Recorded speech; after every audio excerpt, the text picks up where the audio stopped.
The reason that I know and understand that there truly is a global brainwashing agenda, and that it's not simply some kind of conspiracy theory, is at least twofold. At the top of mind here, as I'm streaming my consciousness through my face. And the first one I'm saying because people put a lot of significance and emphasis on this part sometimes. It seems often enough. And that first part is that I actually have academic and clinical training and practice in clinical hypnosis. So the behavioral science of belief system enhancement originally focused on vocational and avocational motivation and self-improvement. So that's the first part, is that I understand how the subconscious mind works. At least I have a theory of mind that a set of methods and techniques have been built upon that have been demonstrated to work successfully in helping to elicit the desired changes of clients and patients. So, one, hypnosis works. I have direct experiential evidence and academic training and clinical practice. The second part of that, or at least a second part, maybe not the second, because it may not just be two factors, something else may come up later. But the reason why I know that there's a global brainwashing agenda, number two, is you can see it clearly in the behavior of many people apparently willfully acting against their best interest, their own best interest. And you know that it is against their best interest because the things that they're doing, they're dissatisfied with the results they're getting, and they're complaining about it. And people get together in groups and commiserate and complain about it.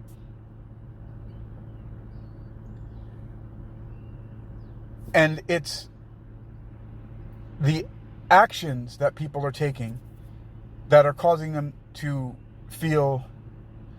A lot of it mainly has to do with the trilogy that most people talk about addressing, which is body, mind, and soul, happiness, health, and wealth.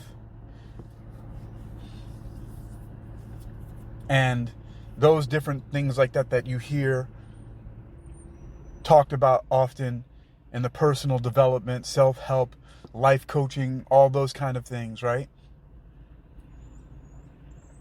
And people will constantly be talking about, I feel tired, I feel groggy, my mind is foggy, I don't sleep enough, I work too much, I'm unhappy, I feel too fat, my joints ache, I'm stiff, I can't move, all of these different things. I'm constipated, I have diarrhea, all of these stuff. And so what do? It's makeup and clothing and jewelry and other kind of accessories and hair and nails and, did I say surgery already? And all of the different accessories, and then medications and all these other shortcuts and quick fixes in order to address these preventable and manageable symptoms that people are experiencing directly as a result of the things they're doing. a lot of what people experience in life has more to do with nurture, epigenetics, than it does have to do with nature, genetics. But it's easier, egotistically, for people to blame it on genetics and circumstances outside of themselves than it is for people to address and take responsibility for what they're actually doing. And of course, there are many circumstances in which people have no control over, it seems. And there are things that people are born with and so on and so forth. People are born with type 1 diabetes. And it can be, arguably, it can be convincingly argued that some of the people who are born with type 1 diabetes, for example, is as a result of things that their parents or grandparents did. A lot of things are passed down, and this is epigenetically. Just one of the very simple ways to describe epigenetics is that there are certain things that you can do to either increase the expression or decrease the expression of certain genes. Meaning there's this thing called a methyl group, CH3. It's a molecule, and the closer it is to a gene, it acts as a suppression or an off switch. Let's just say if it's completely touching and attached to the gene like a cap on a bottle, the gene stops expressing itself. And the further away this methyl group CH3 is away from the gene, the more it can express itself or can turn as much completely on as possible. And so there are things that people do through diet and exercise and sleep and so on and so forth, and different stress regulation practices that cause either certain genes to be completely stopped or completely turned on or anywhere in between. Just like how you would turn water on a faucet. Now, I'm oversimplifying it, but that's basically the way that it works, and there's nothing wrong. Everything is okay with the example that I gave. It's a good foundation for understanding epigenetics. And those epigenetic markers, meaning the levels at which these genes are initially expressed in a new person, somebody who's born, can be largely regulated and programmed by what their parents and grandparents have done. And on a macro behavioral everyday level, many people may have heard the story of how during Thanksgiving, a child asked a parent, "Why do we always cut the ends off of the ham?" "I don't know, let me ask my mom." "Mom, why do we cut the ends off the ham?" "I don't know, that's the way I've always done it, let me ask my mom." And finally they ask a couple steps away, grandmother, great-grandmother, "Oh, because back in the day, the pans are too small, so we had to cut the ends off the ham in order for it to fit in the pan." Whereas nowadays, they have a big enough pan to not cut the ends off the ham, but they still do it because it was passed down unknowingly and no one really explained why. And people do the same thing in their families. They eat the same way as their parents did. They adopt a lot of the same behaviors and mannerisms and do this instead of objectively looking at what their parents or caregivers are doing and behaving accordingly. If you have a parent who is sedentary and drinks 2 liters of soda and orders food and takeout all the time and is obese and bedridden and doesn't do any activity, and you look at that person and they look completely out of shape and miserable and unhealthy and have all these different problems, why would you then continue to do the things they do? Whereas you might have another parent who walks, rides bicycles, cooks their own food, never eats takeout or candies or anything like that, uses herbal natural medicines and is active, and they are energetic and moving around and doing lots of other things, and they're fit and they look good and feel good, obviously, because of the way that they're moving around and operating. Why wouldn't you adopt those behaviors instead? And I'm actually giving a very personal example of something that I've actually seen and I'm living through right now. And it is partly and in large part because of this personal experience of mine that I'm able to see that happening in the world around me. And I can see the same types of thing happening with my siblings and their children that I've been around. And how people are basically just blindly copying the behaviors and mannerisms and almost everything that the people around them are doing, rather than critically and objectively analyzing and then making decisions consciously with full awareness and intention. And instead, most people are just absorbing thoughts, actions, and behaviors and characteristics unconsciously without any thought about it, simply because it's being done by the people that are around them.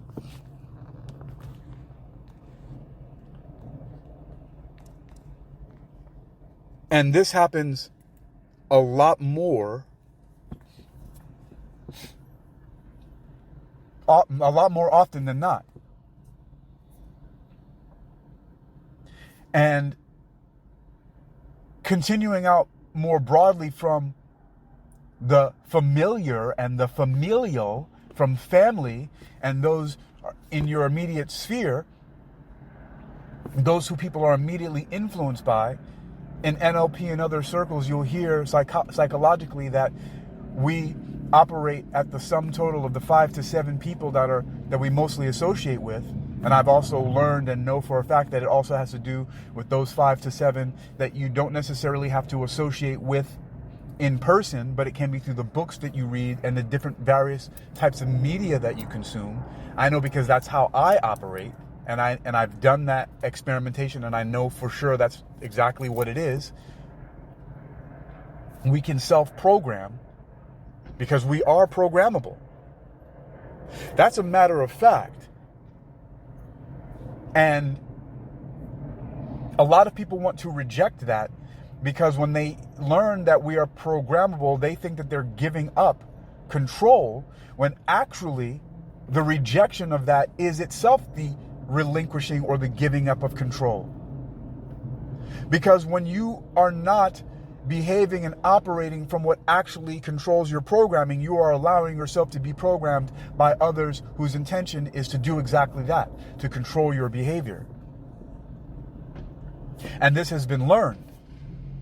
And this is why the algorithms and AI and the social media operates by what Gary Vaynerchuk calls the interest graph. I don't know if other people call it that, and I don't know where he got the term from, but it makes sense to me, where the For You pages and so on and so forth in social media presents what's for you, meaning it continually presents things to you to keep you on that platform so that your attention can then be directed to the various different advertisers that pay for their media to be on those platforms to get you to buy what they want you to buy. And this is the same everywhere. The grabbing of your attention in order to steer it in the direction that they want for you to consume what it is they want you to consume, for the end result, for you to buy what they want for you to buy. It's the controlling and the intentional steering and directing of your behavior by the controlling and the manipulation of your thoughts to get you to do what they want you to do. And if that action that you are guided to do is not in your best interest, there's not so much concern about that as there is about them continuing to get you to do it so they can continue to get your resources for themselves. That's the way it is. I will not say that is generally a good or a bad thing, although it can said to be objectively evil or bad, but that's the way that it is. And unfortunately, it's not illegal to do a lot of those things that people are doing. Some may argue morally that it should be, or ethically that it should be illegal, but it's not.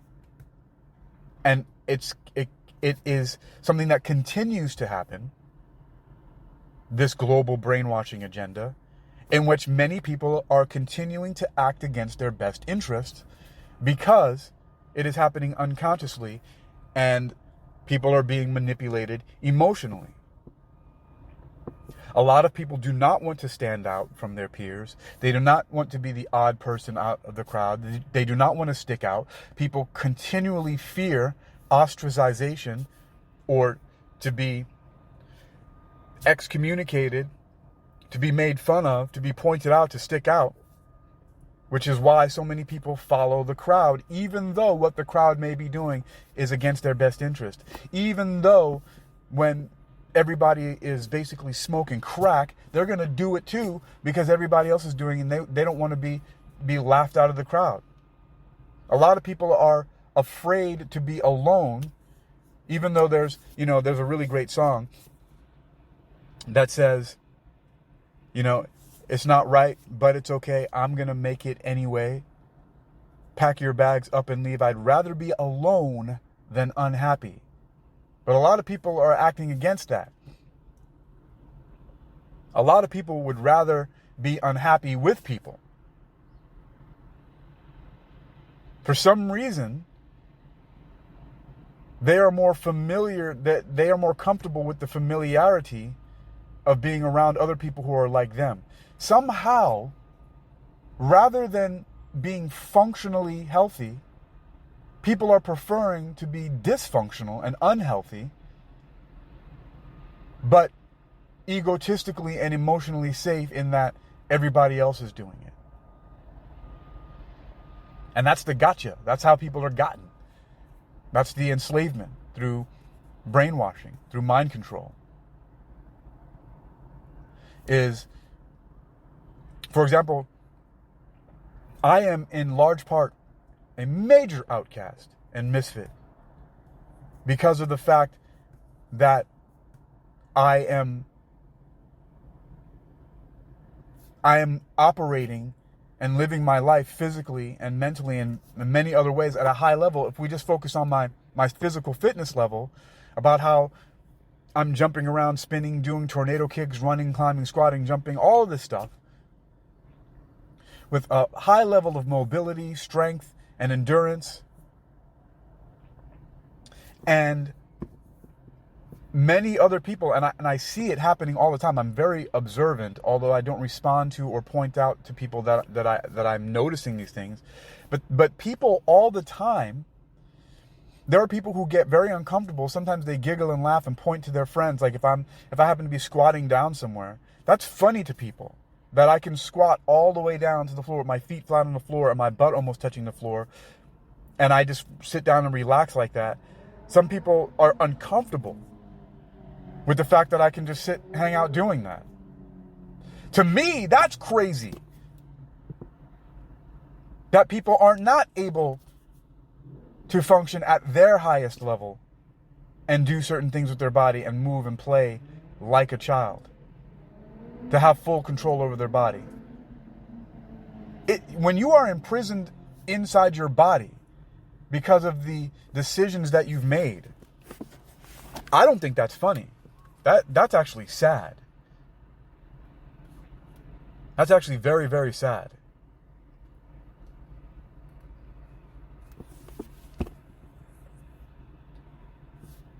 But it's part of the global brainwashing agenda. Because it's the madness of crowds.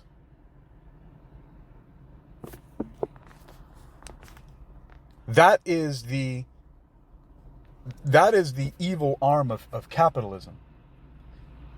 Now, I'm totally in favor of capitalism and free market capitalism, and very much on board with the ideas of, for example, Adam Smith, who way back in 1776 wrote Wealth of Nations, who pointed out that wealth is the produce of the land and the labor of humankind. So the things that come out of the earth and what people can do with it.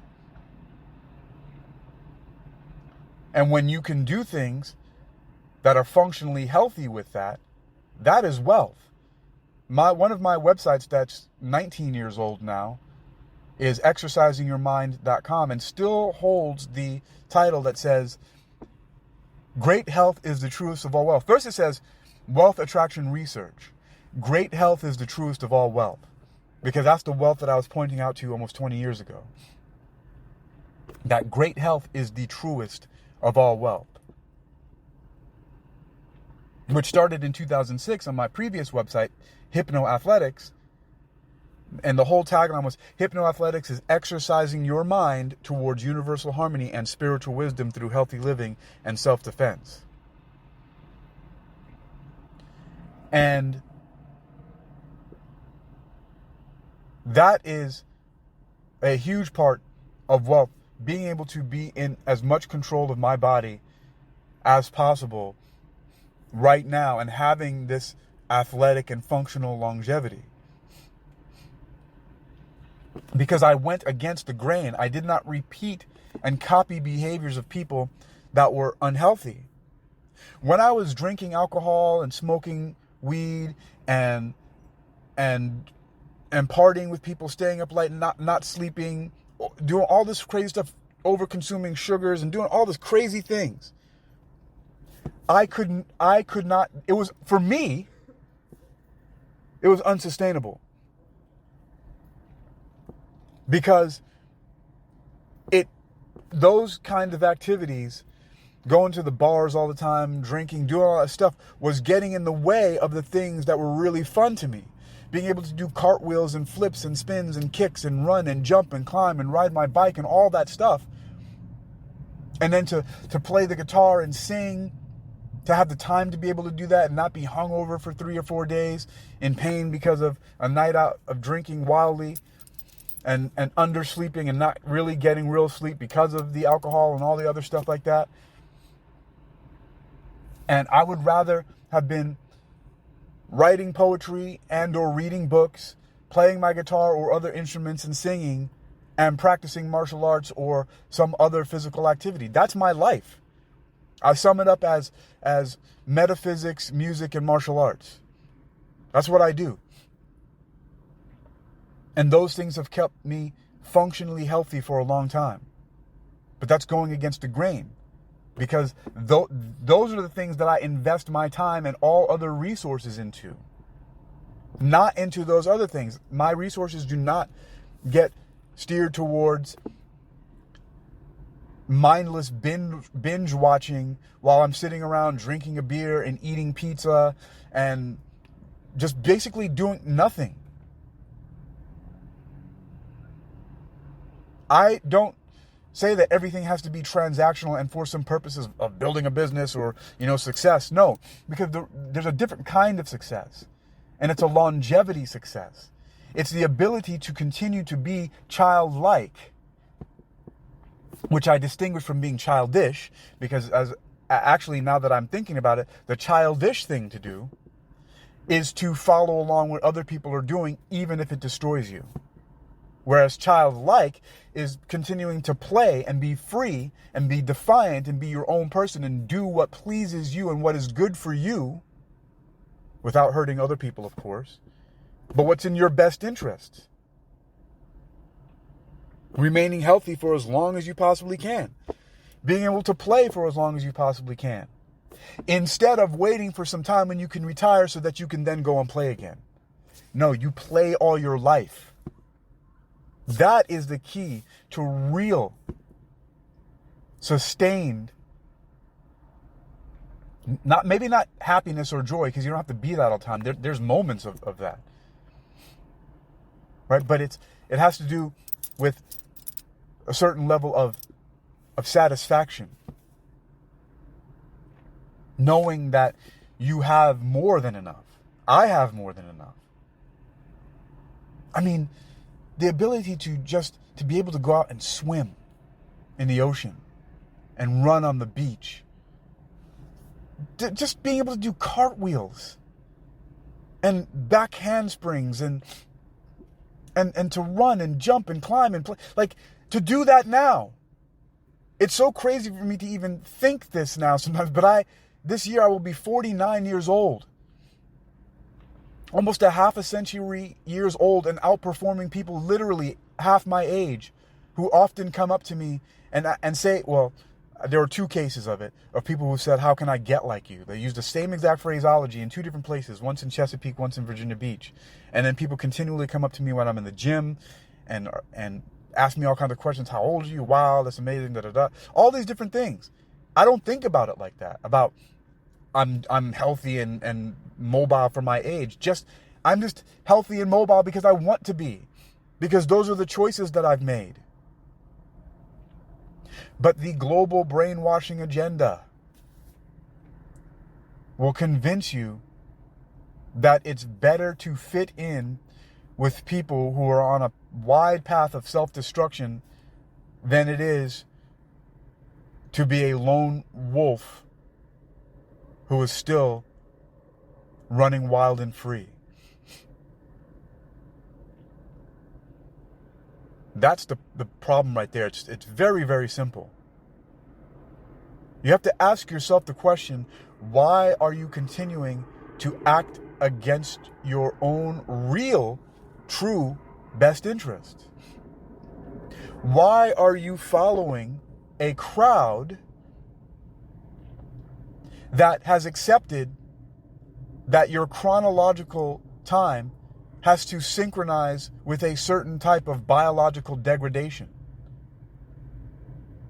and a certain mindset that goes along with that, where people are embarrassed to jump and play and dance and sing and move around in a very childlike and healthy, fun and free way. People will attempt to put you down. Act your age. You're too old for that. Bullshit. Bullshit. I would rather people be laughing at me while I'm doing backflips and handspins and cartwheels and running and jumping and playing than I would rather that than to be part of that misshapen, immobile, unhealthy, tired, and miserable crowd that's laughing at somebody who's doing that, the things that I'm able to do. I am so glad. You know what that actually puts me into a class of? And this is completely different from what people try to call those so-called 1%. And they try to call people who are basically the ones who are using this type of mind control in a negative way against the masses. They call them the elites, but they are not elites. I am elite. And I'm not saying that lightly or in a way to be braggadocious. This is not an egotistical thing. This is real. I stand apart because of the things that I do.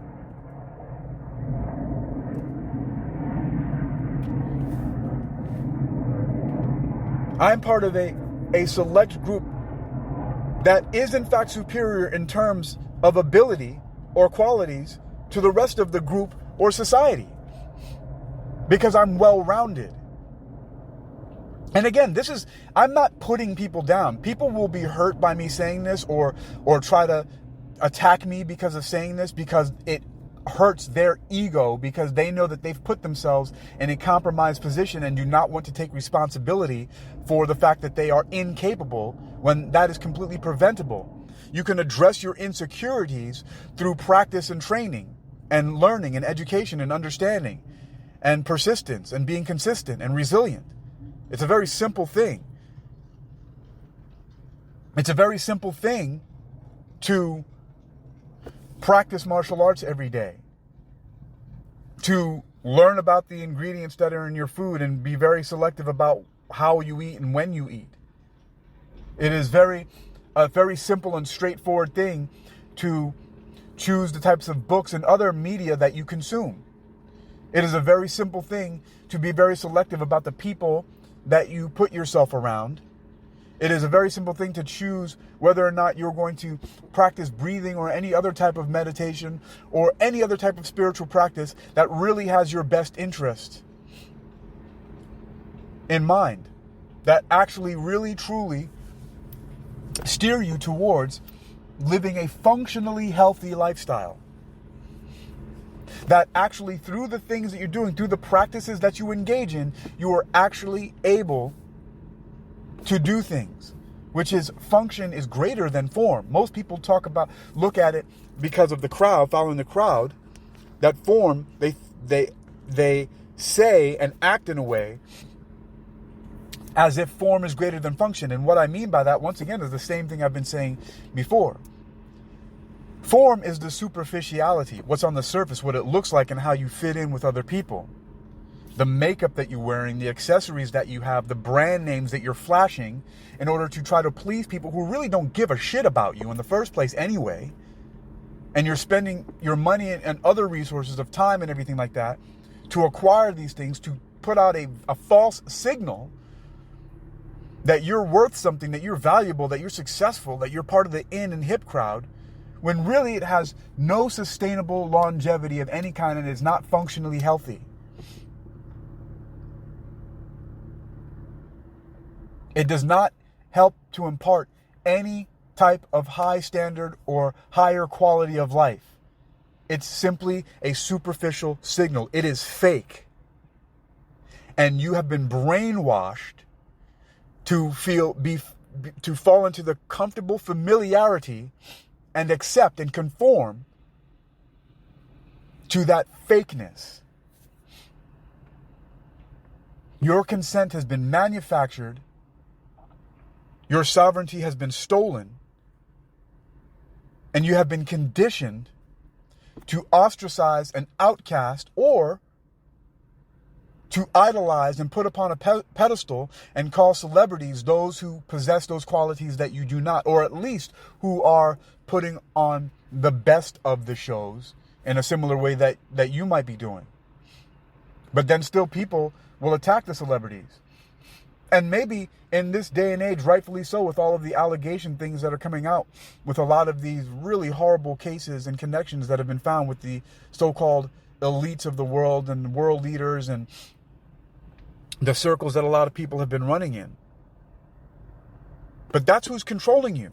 All those sickos and maniacs and psychopaths who are just extracting your time and your resources from you and convincing you to give more of your resources to them so that they can poison you and turn you into a conformist, weak, following slave.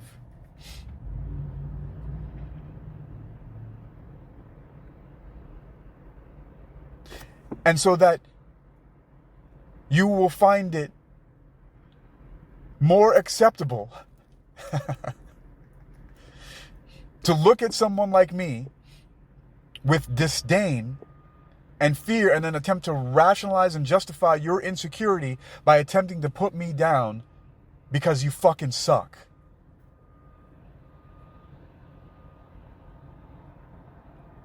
And you did that to yourself.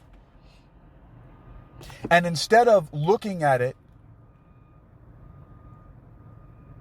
critically and examining it and saying, you know what, instead of me saying that everybody that does something at a high level and putting them down and saying they were lucky or it's genetics or all this other stuff, start practicing something. Do it now. Dig yourself out of your own hole. I'm not one of these people saying, oh, pull yourself up on the bootstraps and claim that you must have to be a billionaire and you have to look like and do what everybody else is doing. No, but actually there are, there's a saying that says that there's only really a foundational truth of reality. What's true is actually true, not your truth. I'm living my truth. So if you're living your truth but you're complaining about how fat and sick you feel, then either live your truth and shut up and accept where you are, and what I mean is about stop complaining about it, because obviously you are uncomfortable with how you feel and look and all those other things like that, and then do the different thing, even though it goes against the crowd who may ostracize you. People are very cool with you being down on the ground and in the ditches with them, and as soon as you attempt to do something better for yourself, they will pull you back in, the old crabs in a barrel. People know and have heard all of these things, and they will echo chamber that stuff and comfort each other in it, but won't actually do anything about it, because as soon as they start to leave that circle, people will look at them differently. People will fall away. People will attempt to make you feel bad for it because they feel bad, because they either have not figured out how to make the time and put forward the effort to change themselves for the better, And so therefore they might think, well, why do they have the right to do so? I'm not comfortable with this person I've known all my life, or who I met, who works the same job with me, or who I see in the same cafe all the time. They can't possibly be better. I'm not going to support anything that they're doing. I'm going to say yay, but not actually really support them, because what does that say about them is the question they might be asking themselves. If that person is making the effort to do things better, why aren't I? There must be something wrong with me. So instead of accepting the fact that they actually can make the changes themselves, they will justify their insecurities by not supporting you and doing other kind of underhanded and everything that they possibly can to either not support you or to sabotage you, in place of actually joining you on a development journey. This is one of the hugest problems too today. It's one of the most difficult things to attempt to recruit people to, instead of sitting around on the couch and playing video games, to actually turn their body into a living video game and play capoeira with me, for example. Now, capoeira is this dance, a martial art, and a game at the same time. And it's one of the most beautiful things, even though it's been heavily colonized by a lot of people who claim tradition and don't really know that it was actually an activity that was created by slaves that was spread in the African diaspora that went around the world and has a very rich and deep culture of liberation, and originated in these matriarchal cultures that would get together. Different nations would get together, and their best warriors would get together in a circle and would show off their moves, and then in a demonstration in this dance fight game, and then after the end of it, the queens would meet, or empresses, whatever the rulers were called, and they would know, hey, look, we got the better warriors. Obviously, mine are better. And the other one would say, yeah. So what are we going to do? And they would come to an agreement behind closed doors and then move forward. If they couldn't come to an agreement, then they might go to war. But it was one of those ways in which they could decide beforehand, hey, look, to show off in the beginning. And then this evolved and grew and spread out all over the world. But it's one of the most beautiful things that people can do to continue a longevity of being very childlike and playing in a group, in a community with other people that has its own set of rules and points and scoring system and things that are so widely varying that it's suitable for anybody to do, without any of these weird gang-like hierarchies and all these stupid rules and belts and cords and things that people try to put on, and all these restrictions, basically all the same gatekeeping and secret keeping that people attempt to put upon things for their own weird and selfish, crazy motivations. But it's one of the most beautiful examples of something that people can actually do and get together and have groups. But, one of the things that's happened with capoeira, and maybe rightfully so because of the badly organized circus that a lot of it has become, it's been made a mockery of in the martial arts field and in movies. You'll see people talking about is that dance fighting or whatever? And, people make all kinds of videos about it. And yeah, a lot of it is a badly organized circus because it's not being practiced in its most full and expressive form of being anything goes, without the full complexity of it being used. It is a dance all by itself. It is a martial art all by itself, and it is a game all by itself, and then it is all those three things together. You can fully express all three of those things separately or as a cohesive unit.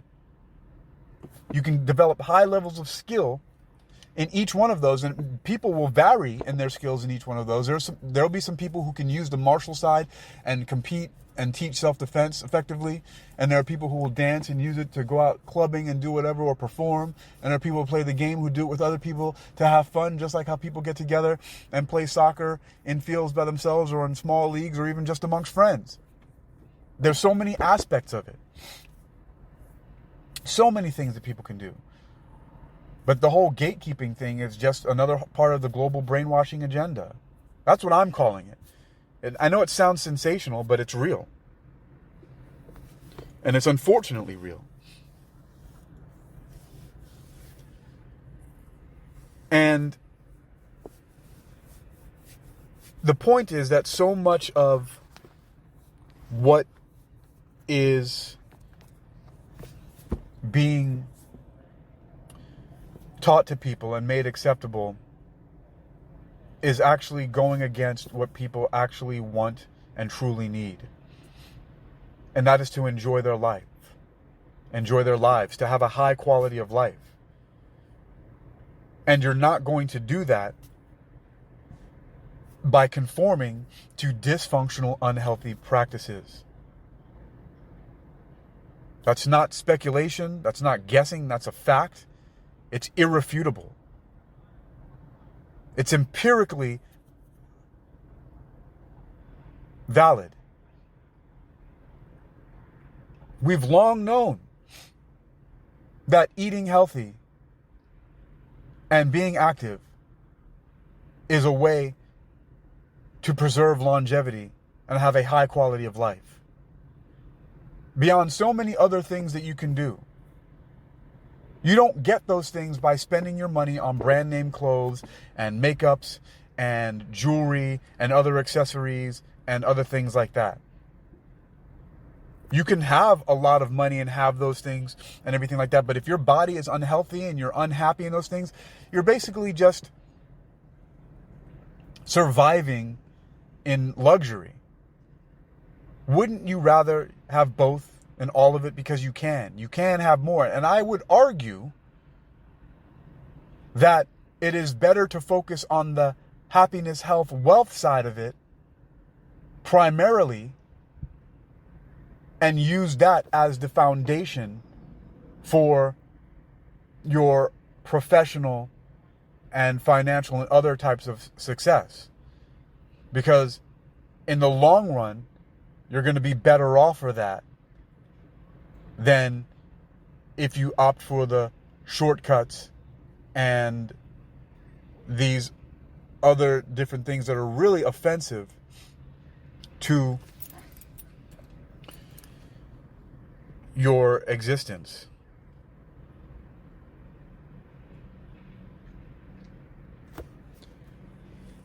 It's more sad to me than anything else. And I have very, very, very real examples in my family and people that I've known for many years of this playing out in a spectrum that spans everything that I've talked about in its most extremes and everything in between.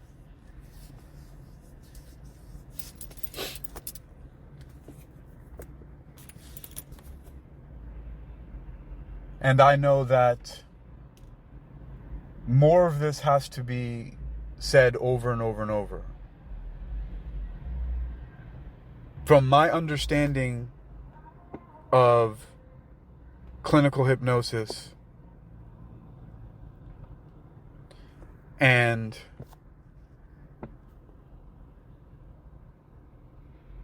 the belief system enhancement, behavioral science, this information is necessary to be expressed. And I just, as some people might say, I just have a calling for this. This is my ministry. This is my spirituality, is to realize that the physical world, our spiritual lives are not separate. You don't have to wait until you die to go to some paradise afterwards in order to be happy. If we're going to use the examples of the popular religious rhetoric, then heaven is not something you have to wait for. It is something that you live in right now based on your day-to-day, moment-to-moment actions. The things that what you think, say, and do.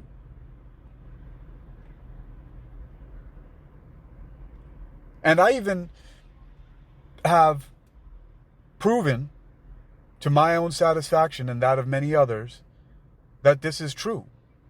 That the energetic and material, the spiritual, the mental, none of this stuff is separate. All things are eternal.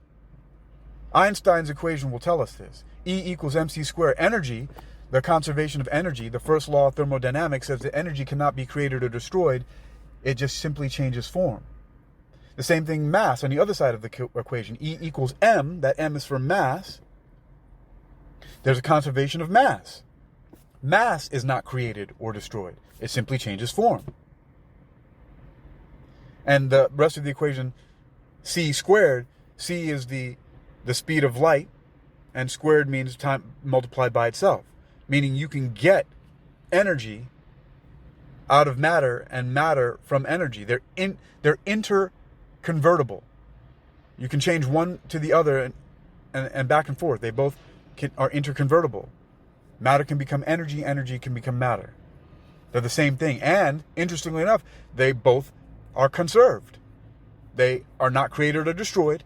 They simply change form. And what does that mean? If something is not created, that means it already is there. And if it can't be destroyed, it means it always will be there, maybe just in a different form.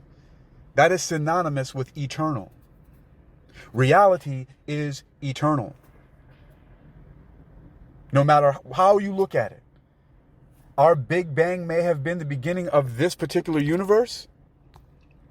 And what we call time here now, which is basically derivative and based off of other cyclical systems. But it is not the beginning of all things. It's not the beginning of existence. Existence, in fact, is conserved.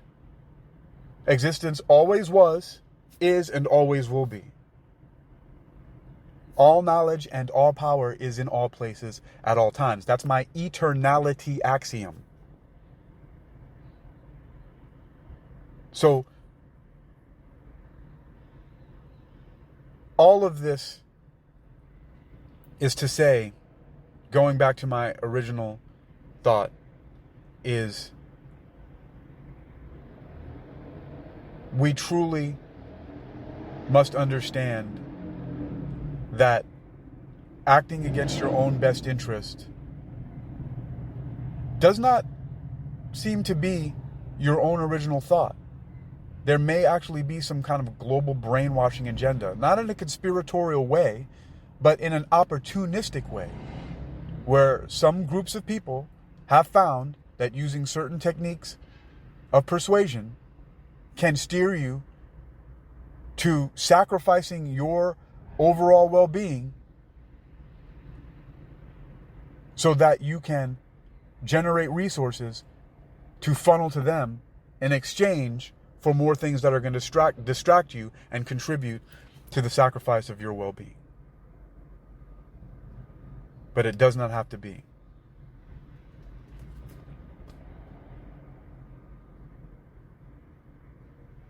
That's the way it is for a lot of people. But unfortunately, it's a very difficult road to travel.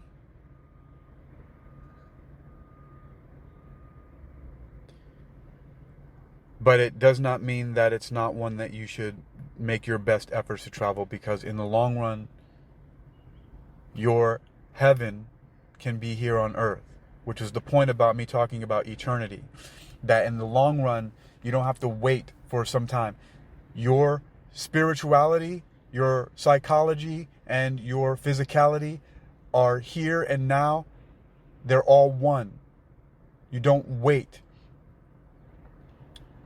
to do, and it's actually kind of ridiculous to think that you're doing good works here by sacrificing your well-being in order for a paradise or perfection later, when you're suffering now. That doesn't make any sense. In an eternal reality, here and now is where you make your heaven. Because spiritual, physical, mental are all one and the same. They are conserved. They always have been, are, and always will be. They simply change form. but they are also existing simultaneously, which is the very definition of being eternal. You can do now what it is that is necessary for you to experience the highest quality of life and existence that is possible for you.